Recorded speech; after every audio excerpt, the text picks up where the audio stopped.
В апреле месяце этого года я подал заявку на получение гранта, то есть по программе «Бастау бизнес». Начал свою деятельность.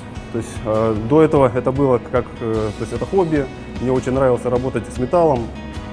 То есть сейчас я решил, то есть, это сделать уже, то есть, основной своей деятельностью. Я занялся, я очень счастлив. То есть большое спасибо, я бы хотел сказать, нашему государству за то, что предоставил такую возможность в виде этого гранта. Особенно я, наверное, хочу обратиться к молодым еще к ребятам, которые еще думают, то есть, чем заняться по жизни, кем быть. Это очень сложно. Вот, наверное, правильный путь – это, то есть, заниматься тем, что тебе сильно нравится. Всех призываю не бояться, то есть идти к своей цели, мечтать и воплощать свои мечты.